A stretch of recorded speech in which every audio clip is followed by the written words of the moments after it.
ಶ್ರೀ ಗಣಪತಿ ಶಾರದಾ ಗುರುಭ್ಯೋ ನಮಃ. ಯತ್ರ ಯೋಗೇಶ್ವರ ಕೃಷ್ಣೋ ಯತ್ರ ಪಾರ್ಥೋ ಧನುರ್ಧರಃ ತತ್ರ ಶ್ರೀ ವಿಜಯ ಭೂತಿರ್ಧ್ರುವ ನೀತಿರ್ಮತಿರ್ಮಮ. ಶ್ರೋತೃಗಳಿಗೆ ಶ್ರೀ ಅಳಸಿಂಗರಾಚಾರ್ಯ ವಿರಚಿತ ಶ್ರೀ ವ್ಯಾಸ ಮಹರ್ಷಿ ಪ್ರಣೀತ ಶ್ರೀಮನ್ ಮಹಾಭಾರತದ ದ್ರೋಣ ಪರ್ವದಲ್ಲಿ ದ್ರೋಣನು ಯುಧಿಷ್ಠಿರನನ್ನು ಹಿಡಿಯುವುದಕ್ಕೆ ಪ್ರಯತ್ನಿಸಿ ಅರ್ಜುನನಿಂದ ಪರಾಜಿತನಾಗಿ ಹಿಂತಿರುಗಿದುದು ಎಂಬ 16ನೆಯ ಅಧ್ಯಾಯಕ್ಕೆ ಸ್ವಾಗತ. ಓ ಧೃತರಾಷ್ಟ್ರ ಮಹಾರಾಜ, ಸಂಜಯನು ಹೇಳುತ್ತಿರುವನು. ಹೀಗೆ ನಿನ್ನ ಸೈನ್ಯವೆಲ್ಲ ಚದುರಿ ಹೋಗುತ್ತಿರುವುದನ್ನು ನೋಡಿ ಕರ್ಣನ ಮಗನಾದ ವೃಷಸೇನನು ಥಟ್ಟನೆ ಮುಂದೆ ಬಂದು ಪಾಂಡವರನ್ನು ತನ್ನ ಅಸ್ತ್ರಚಾತುರ್ಯದಿಂದ ತಾನೊಬ್ಬನೇ ಏಕಾಕಿಯಾಗಿ ತಡೆದನು. ಆಗ ವೃಷಸೇನನಿಂದ ಪ್ರಯೋಗಿಸಲ್ಪಟ್ಟ ಬಾಣಗಳು ಪಾಂಡವ ಪಕ್ಷದ ರಥ ಗಜ ತುರಗ ಪದಾತಿಗಳನ್ನೆಲ್ಲ ತಂಡ ತಂಡವಾಗಿ ಭೇದಿಸುತ್ತಾ ಎಲ್ಲಾ ಕಡೆಯೂ ಹರಡಿದವು. ಬೇಸಿಗೆಯಲ್ಲಿ ಸೂರ್ಯನ ಕಿರಣಗಳಂತೆ ಆ ವೃಷಸೇನನ ಬಾಣಗಳು ಸಾವಿರಾರು ಸಂಖ್ಯೆಯಿಂದ ಹೊರಟು ಶತ್ರು ಸೈನ್ಯಗಳನ್ನು ತಾಪಗೊಳಿಸುತ್ತಿದ್ದವು. ವೃಷಸೇನನ ಬಾಣಗಳಿಂದ ಅನೇಕ ರಥಿಕರು ಗಜಯೋಧರು ಬಿರುಗಾಳಿಯಿಂದ ಮುರಿದ ಮರಗಳಂತೆ ಹತರಾಗಿ ಬೀಳುತ್ತಿದ್ದರು.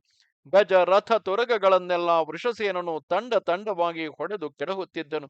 ಹೀಗೆ ವೃಷಸೇನನು ತಾನೇ ತಾನಾಗಿ ರಣರಂಗದಲ್ಲಿ ನಿರ್ಭಯವಾಗಿ ಸಂಚರಿಸುತ್ತಾ ತಮ್ಮ ಸೈನ್ಯಗಳನ್ನು ಧ್ವಂಸ ಮಾಡುತ್ತಿರುವುದನ್ನು ಕಂಡು ಪಾಂಡವ ಪಕ್ಷದ ಅನೇಕ ರಾಜರು ನಾನಾ ಕಡೆಗಳಿಂದ ಬಂದು ಒಂದಾಗಿ ಸೇರಿ ಅವನನ್ನು ಮುತ್ತಿಕೊಂಡರು. ನಕುಲ ಪುತ್ರನಾದ ಶತಾನೀಕನು ಮರ್ಮ ಭೇದಕಗಳಾದ 10 ಬಾಣಗಳನ್ನು ವೃಷಸೇನನ ಮೇಲೆ ಪ್ರಯೋಗಿಸಿದನು. ಆ ಕ್ಷಣವೇ ವೃಷಸೇನನು ತನ್ನ ಒಂದೇ ಬಾಣದಿಂದ ಶತಾನೀಕನ ಬಿಲ್ಲನ್ನು ಧ್ವಜವನ್ನು ತುಂಡು ತುಂಡು ಮಾಡಿ ಕೆಡಹಿದನು. ಇದನ್ನು ನೋಡುತ್ತಿದ್ದ ಶತಾನೀಕನ ಇತರ ಸಹೋದರರು 4 ಕಡೆಗಳಿಂದಲೂ ಬಾಣಗಳನ್ನು ಪ್ರಯೋಗಿಸಿ ವೃಷಸೇನನು ಕಣ್ಣಿಗೆ ಕಾಣದಂತೆ ಬಾಣಗಳಿಂದ ಮರೆಸಿಬಿಟ್ಟರು. ಇಷ್ಟರಲ್ಲಿಯೇ ಅಶ್ವತ್ಥಾಮನೆ ಮೊದಲಾದ ನಮ್ಮ ಕಡೆಯ ರಥಿಕರು ಆ ದ್ರೌಪದಿಯ ಮಕ್ಕಳನ್ನು ಎದುರಿಸಿ ಅವರ ಮೇಲೆ ಪರಂಪರೆಯಾಗಿ ಬಾಣಗಳನ್ನು ಸುರಿಸಿ ಮೇಘಗಳು ಪರ್ವತಗಳನ್ನು ಹೇಗೋ ಹಾಗೆ ಅವರನ್ನು ಮರೆಸಿದರು. ಇದನ್ನು ನೋಡುತ್ತಿದ್ದ ಪಾಂಡವರು ತಮ್ಮ ಪುತ್ರರನ್ನು ಶತ್ರುಗಳ ಕೈಯಿಂದ ರಕ್ಷಿಸುವುದಕ್ಕಾಗಿ ಓಡಿಬಂದು ಬಾಣಗಳಿಂದ ಅವರನ್ನು ತಡೆದರು. ಪಾಂಚಾಲರು ಮತ್ಸ್ಯ ಸಂಜಯರು ಎಲ್ಲರೂ ಆಯುಧ ಪಾಣಿಗಳಾಗಿ ಪಾಂಡವರಿಗೆ ಬೆಂಬಲವಾಗಿ ನಿಂತು ಯುದ್ಧವನ್ನು ಆರಂಭಿಸಿದರು. ಆಗ ಉಭಯ ಪಕ್ಷದವರಿಗೂ ದೇವದಾನವ ಯುದ್ಧದಂತೆ ಭಯಂಕರ ಯುದ್ಧವು ನಡೆಯಿತು. ಕೌರವ ಪಾಂಡವ ವೀರರಿಬ್ಬರು ಕೋಪದಿಂದ ಒಬ್ಬರನ್ನೊಬ್ಬರು ನೋಡುವರು, ಒಬ್ಬರನ್ನೊಬ್ಬರು ಮೂದಲಿಸುವರು. ಮಹಾ ತೇಜಸ್ವಿಗಳಾದ ಆ ಉಭಯ ಪಕ್ಷದ ವೀರರಿಗೂ ಗರುಡನಿಗೂ ಸರ್ಪಗಳಿಗೂ ಹೇಗೋ ಹಾಗೆ ಪ್ರಬಲ ಯುದ್ಧವು ನಡೆಯಿತು.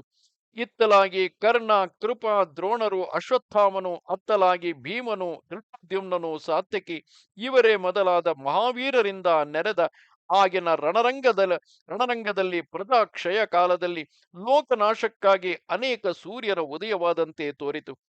ದೈತ್ಯ ದಾನವರಿಗೆ ಹೇಗೋ ಹಾಗೆ ದೊಡ್ಡ ತುಮುಲ ಯುದ್ಧವಾಯಿತು. ಯುಧಿಷ್ಠಿರನ ಸೈನ್ಯವು ಉಕ್ಕಿ ಬರುವ ಸಮುದ್ರದಂತೆ ಘೋಷಿಸುತ್ತಾ ನಿನ್ನ ಸೈನ್ಯವನ್ನು ಕೊಲ್ಲುತ್ತಿತ್ತು. ಕೌರವ ಸೈನ್ಯದ ಮಹಾರಥರೆಲ್ಲರೂ ಚದರಿ ಓಡುತ್ತಿದ್ದರು.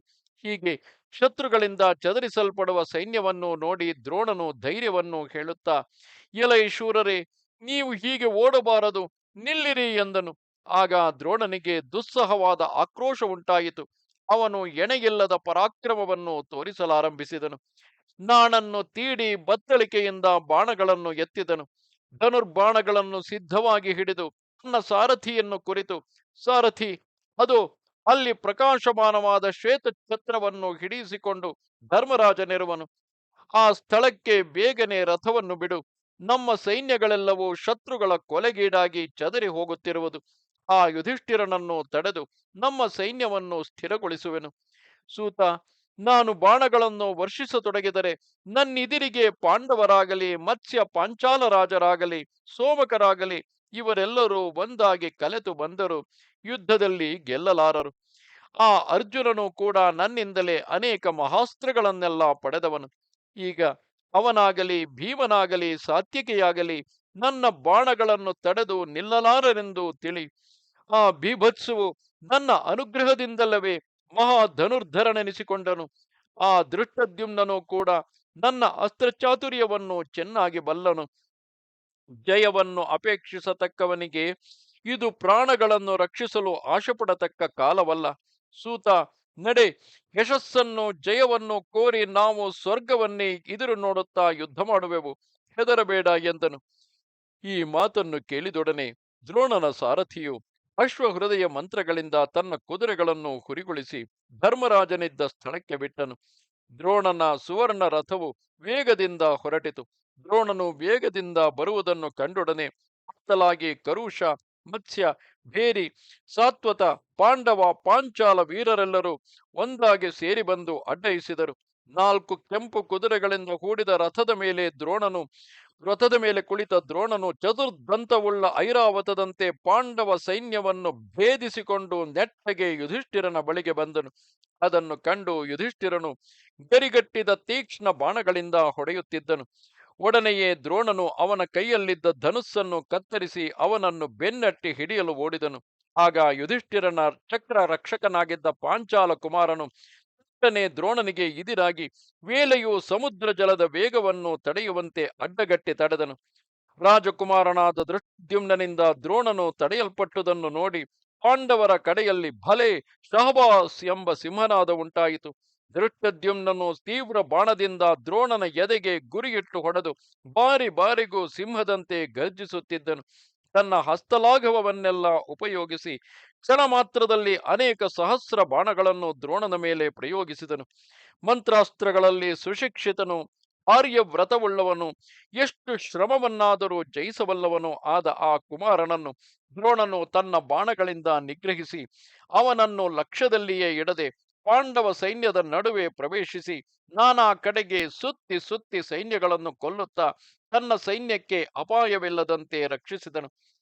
ಶಿಖಂಡಿಯನ್ನು 12 ಬಾಣಗಳಿಂದ ಹೊಡೆದನು. 10 ಬಾಣಗಳಿಂದ ಉತ್ಮೋಜಸ್ಸನನ್ನು, 5 ಬಾಣಗಳಿಂದ ನಕುಲನನ್ನು, 7 ಬಾಣಗಳಿಂದ ಸಹದೇವನನ್ನು, 12 ಬಾಣಗಳಿಂದ ಯುಧಿಷ್ಠಿರನನ್ನು, 3 ಬಾಣಗಳಿಂದ ದ್ರೌಪದಿಯ ಮಕ್ಕಳಾದ ಉಪಪಾಂಡವರನ್ನು, 5 ಬಾಣಗಳಿಂದ ಸಾತ್ಯಕಿಯನ್ನು, 10 ಬಾಣಗಳಿಂದ ವಿರಾಟನನ್ನು ಕ್ರಮವಾಗಿ ಹೊಡೆಯುತ್ತಾ ಬಂದನು. ಪಾಂಡವ ಪಕ್ಷದಲ್ಲಿದ್ದ ಮುಖ್ಯ ಯೋಧರನ್ನೆಲ್ಲ ತನ್ನ ಬಾಣಗಳಿಂದ ಚದರಿಸಿ ಕೊನೆಗೆ ಯುಧಿಷ್ಠಿರನನ್ನು ಹಿಡಿಯಬೇಕೆಂಬ ಆತುರದಿಂದ ಮುಂದೆ ಹೋದನು. ಆಗ ಸಾತ್ಯಕಿ ಕುಮಾರನಾದ ಯುಗಂಧರನೆಂಬುವನು ಹಟ್ಟನೆ ಬಂದು ಬಿರುಗಾಳಿಯಿಂದ ಉಕ್ಕಿ ಬರುವ ಸಮುದ್ರದಂತೆ ವೇಗದಿಂದ ಬರುತ್ತಿದ್ದ ಆ ದ್ರೋಣನನ್ನು ಎದುರಿಸಿ ತಡೆದನು. ಆದರೆ ದ್ರೋಣನು ಯುಧಿಷ್ಠಿರನ ಕಡೆಗೆ ಗುರಿಯಿಟ್ಟು ತೀವ್ರ ಬಾಣಗಳನ್ನು ಸುರಿಸುತ್ತಾ ಒಂದೇ ಭಲ್ಲದಿಂದ ಆ ಯುಗಂಧರನನ್ನು ರಥದಿಂದ ಕೆಳಕ್ಕೆ ಕೆಡಗಿ ಬಿಟ್ಟನು. ಹೀಗೆ ದ್ರೋಣನು ಅವನನ್ನು ಜಯಿಸಿ ಯುಧಿಷ್ಠಿರನನ್ನು ಹಿಡಿಯುವುದಕ್ಕಾಗಿ ವೇಗದಿಂದ ಬರುತ್ತಿರುವಾಗ ನಡುವೆ ವಿರಾಟನು, ದೃಪದನು, ಕೇಕಯನು, ಸಾತ್ಯಕಿಯು, ಶಿಬಿಯು, ಪಾಂಚಾಲ ರಾಜನಾದ ವ್ಯಾಘ್ರದತ್ತನು, ಸಿಂಹಸೇನನು ಇನ್ನೂ ಅನೇಕ ವೀರರು ಯುಧಿಷ್ಠಿರನನ್ನು ರಕ್ಷಿಸಿಕೊಳ್ಳಲು ಆತುರಗೊಂಡು ದ್ರೋಣನ ದಾರಿಯನ್ನು ತಡೆದರು. ಅವನ ಮೇಲೆ ವಿವಿಧ ಬಾಣಗಳನ್ನು ಪ್ರಯೋಗಿಸಿದರು. ವ್ಯಾಘ್ರದತ್ತನು 50 ಬಾಣಗಳಿಂದ ಒಂದೇ ಕಾಲದಲ್ಲಿ ದ್ರೋಣನನ್ನು ಹೊಡೆದನು. ಅದನ್ನು ನೋಡಿ ಜನರಲ್ಲಿ ಹಾಹಾಕಾರ ಉಂಟಾಯಿತು. ಇದೇ ಸಮಯದಲ್ಲಿ ಸಿಂಹಸೇನನು ದ್ರೋಣನನ್ನು ಬಾಣಗಳಿಂದ ಪ್ರಹರಿಸುತ್ತಾ ನಿನ್ನ ಕಡೆಯ ಮಹಾರಥರೆಲ್ಲ ನಡುಗುವಂತೆ ಅಟ್ಟಹಾಸದಿಂದ ನಗುತ್ತಿದ್ದನು. ಇದನ್ನೆಲ್ಲ ನೋಡಿ ದ್ರೋಣನಿಗೆ ಮತ್ತಷ್ಟು ಆಕ್ರೋಶವು ಹೆಚ್ಚಿತು. ನಾಣನ್ನು ತೀಡಿ ಧನುಷ್ಠಂಕಾರ ಮಾಡುತ್ತಾ ತೀವ್ರ ದೃಷ್ಟಿಯಿಂದ ಕಣ್ಣುಗಳನ್ನು ಅಗಲಿಸಿ ಶತ್ರುಗಳನ್ನು ನೋಡಿದನು. ಸಿಂಹಸೇನನನ್ನು ಎದುರಿಸಿ ದೊಡ್ಡ ಸಿಂಹನಾದ ಮಾಡಿ ಒಂದೇ ಬಾಣದಿಂದ ಆ ಸಿಂಹಸೇನನ ಕುಂಡಲ ಸಹಿತವಾದ ತಲೆಯನ್ನು ತುಂಡು ಮಾಡಿ ಕೆಡಹಿದನು. ಹಾಗೆಯೇ ವ್ಯಾಘ್ರದತ್ತನ ತಲೆಯನ್ನು ಹಾರಿಸಿಬಿಟ್ಟನು. ಇನ್ನು ತನಗಿದಿರಾದ ಪಾಂಡವ ಪಕ್ಷದ ಮಹಾರಥರನ್ನೆಲ್ಲ ನಿಗ್ರಹಿಸಿ ಕಾಲ ಯಮನಂತೆ ಯುಧಿಷ್ಠಿರನ ರಥದ ಪಕ್ಕಕ್ಕೆ ಬಂದು ನಿಂತನು. ಇದನ್ನು ನೋಡಿ ಪಾಂಡವ ಸೈನ್ಯದಲ್ಲಿ ದೊಡ್ಡ ಹಾಹಾಕಾರವೆದ್ದಿತು. ದ್ರೋಣನು ಯುಧಿಷ್ಠಿರನ ಬಳಿಗೆ ಬಂದುದನ್ನು ನೋಡಿ ನಿನ್ನ ಕಡೆಯವರೆಲ್ಲ ಸಂತೋಷದಿಂದ ಧರ್ಮರಾಜನು ಸಿಕ್ಕಿಬಿದ್ದನು, ಧೃತರಾಷ್ಟ್ರ ಪುತ್ರನು ಈಗ ಕೃತಾರ್ಥನಾದನು, ಇನ್ನೇನು ಇನ್ನೊಂದು ಮುಹೂರ್ತದೊಳಗಾಗಿ ದ್ರೋಣನು ಧರ್ಮರಾಜನನ್ನು ಜೀವಸಹಿತವಾಗಿ ಸೆರೆಹಿಡಿದು ದುರ್ಯೋಧನನ ಮುಂದೆ ಕೆಡಗುವನು ಎಂದು ಅಟ್ಟಹಾಸ ಮಾಡುತ್ತಿದ್ದರು. ಹೀಗೆ ನಿನ್ನವರು ಸಂತೋಷದಿಂದ ಕೂಗಿಕೊಂಡ ಧ್ವನಿಯು ಅರ್ಜುನನ ಕಿವಿಗೆ ಮುಟ್ಟಿತು. ಒಡನೆಯೇ ಸವ್ಯಸಾಚಿಯು ತನ್ನ ರಥಘೋಷದಿಂದ ದಿಕ್ಕುಗಳನ್ನೆಲ್ಲ ಮೊಳಗಿಸುತ್ತಾ ದಾರಿಯುದ್ದಕ್ಕೂ ಇದಿರಾದವರನ್ನು ಕೊಂದು ವೇಗದಿಂದ ಮುಂದೆ ಬಂದನು. ಅವನು ಬರುವ ದಾರಿಯಲ್ಲಿ ರಕ್ತ ನದಿಗಳು ಹರಿಯಲಾರಂಭಿಸಿದವು. ರಥಗಳೇ ಪ್ರವಾಹದ ಸುಳಿ, ರಕ್ತವೇ ನೀರು, ಅಸ್ಥಿಗಳೇ ಅದರ ನೊರೆಗಳು, ತೇಲಿ ಬರುವ ಹೆಣಗಳೇ ತೀರ ದ್ರುಮಗಳು, ಬಾಣಗ್ನಗಳೇ ಮೀನುಗಳು. ಇಂತಹ ನದಿಯನ್ನು ಹೊರಡಿಸಿ ಕಿರೀಟಿಯು ತಾನು ಪ್ರಯತ್ನದಿಂದ ಆ ನದಿಯನ್ನು ದಾಟಿಕೊಂಡು ದ್ರೋಣನಿದ್ದಲ್ಲಿಗೆ ಬಂದನು. ತನ್ನ ಬಾಣ ಪರಂಪರೆಯಿಂದ ದ್ರೋಣನ ಸೈನ್ಯವನ್ನೆಲ್ಲ ಚದರಿಸಿದನು. ಆ ಸೈನ್ಯಕ್ಕೆ ಭ್ರಮೆ ಬರುವಂತೆ ಬಾಣವೇಗವನ್ನು ತೋರಿಸುತ್ತಾ ಬಂದನು. ಅರ್ಜುನನು ಯಾವಾಗ ಬಾಣಗಳನ್ನು ಸಂಧಾನ ಮಾಡುವನೋ, ಯಾವಾಗ ಎಸೆಯುವನೋ, ಅದರ ವ್ಯತ್ಯಾಸವೇ ಆಗ ಯಾರಿಗೂ ತಿಳಿಯಲಾಗಲಿಲ್ಲ. ದಿಕ್ಕು, ಅಂತರಿಕ್ಷ, ಭೂಮಿ ಇವೊಂದು ತಿಳಿಯದಂತೆ ಎಲ್ಲವೂ ಕೇವಲ ಜನರಿಗೆ ಬಾಣಮಯವಾಗಿಯೇ ಕಾಣಿಸಿತು. ಅರ್ಜುನನ ಬಾಣಾಂಧಕಾರದಲ್ಲಿ ಕಣ್ಣೇ ತಿಳಿಯದಂತಾಯಿತು. ಇಷ್ಟರಲ್ಲಿ ಸೂರ್ಯನು ಅಸ್ತಮಿಸುವ ಸಮಯವಾಯಿತು. ಸಹಜವಾದ ಅಂಧಕಾರವು ಆವರಿಸುತ್ತಾ ಬಂದಿತು. ಅಲ್ಲಿ ಶತ್ರುವಾರು ತನ್ನವರಾರು ಎಂಬ ವ್ಯತ್ಯಾಸವೇ ತಿಳಿಯಲಿಲ್ಲ. ಇದನ್ನೆಲ್ಲ ನೋಡಿ ದ್ರೋಣ, ದುರ್ಯೋಧನರೇ ಮೊದಲಾದ ನಿನ್ನ ಕಡೆಯವರೆಲ್ಲರೂ ಆ ದಿನದ ಯುದ್ಧವನ್ನು ಅಷ್ಟಕ್ಕೆ ನಿಲ್ಲಿಸಬೇಕೆಂದು ಆಜ್ಞೆ ಮಾಡಿ ಸೈನ್ಯವನ್ನು ಉಪಸಂಹರಿಸಿದರು. ಇದನ್ನು ತಿಳಿದು ಅರ್ಜುನನು ಕೂಡ ಶತ್ರುಗಳಿಗೆ ಯುದ್ಧ ಮಾಡಲು ಉತ್ಸಾಹವಿಲ್ಲವೆಂದು, ಅವರು ಭಯಪಟ್ಟಿರುವರೆಂದು ಊಹಿಸಿ ತನ್ನ ಸೈನ್ಯಗಳಿಗೆ ಮೆಲ್ಲಗೆ ಯುದ್ಧದಿಂದ ನಿವಾರಿಸಿದನು. ಪಾಂಡವ, ಸಂಜಯ ವೀರರೆಲ್ಲ ಅರ್ಜುನನ ಸಾಹಸವನ್ನು ಕೊಂಡಾಡಿದರು. ಮಹರ್ಷಿಗಳು ಸೂರ್ಯನನ್ನು ಸ್ತುತಿಸುವಂತೆ ಪಾಂಚಾಲರು ಅರ್ಜುನನನ್ನು ಇಂಪಾದ ವಾಕ್ಯಗಳಿಂದ ಸ್ತುತಿಸಿದರು. ಆಮೇಲೆ ಅರ್ಜುನನು ತನ್ನ ಸೈನ್ಯಗಳನ್ನೆಲ್ಲ ಮುಂದೆ ಬಿಟ್ಟುಕೊಂಡು ಜಯೋತ್ಸಾಹದಿಂದ ಸಾರಥಿಯಾದ ಕೃಷ್ಣನೊಡಗೂಡಿ ತನ್ನ ಶಿಬಿರಕ್ಕೆ ಬಂದು ಸೇರಿದನು. ಮಸಾರ ಅಂದರೆ ಇಂದ್ರನೀಲ, ಗಲ್ವಕ್ರ ಗಲ್ವರ್ಕ ಅಂದರೆ ಪದ್ಮರಾಗ ಮಣಿಗಳಿಂದಲೂ, ಸುವರ್ಣದಿಂದಲೂ, ವಜ್ರಕ ಮೊದಲಾದ ರತ್ನಗಳಿಂದಲೂ ಚಿತ್ರಿತವಾದ ತನ್ನ ರಥದಲ್ಲಿ ಕುಳಿತ ಆ ಧನಂಜಯನು ಆಕಾಶದಲ್ಲಿ ಚಂದ್ರನು ಹೇಗೋ ಹಾಗೆ ಪ್ರಕಾಶಿಸುತ್ತಿದ್ದನು. ಇದು 16ನೆಯ ಅಧ್ಯಾಯವು. ಈ ಅಧ್ಯಾಯದೊಂದಿಗೆ 11ನೆಯ ದಿನದ ಯುದ್ಧವು ಮುಗಿಯಿತು. ಹಾಗೂ ಇಲ್ಲಿಗೆ ದ್ರೋಣ ಪರ್ವದ ಉಪಪರ್ವವಾದ ದ್ರೋಣಾಭಿಷೇಕ ಪರ್ವವು ಮುಗಿದುದು. ನಮಸ್ತೆ ಶಾರದೆ ದೇವಿ, ಕಾಶ್ಮೀರ ಪುರವಾಸಿನಿ. ತ್ವಾಮಹಂ ಪ್ರಾರ್ಥಿಯೇ ನಿತ್ಯಂ, ವಿದ್ಯಾದಾನಂಚ ದೇಹಿಮೆ. ನಮಸ್ಕಾರ.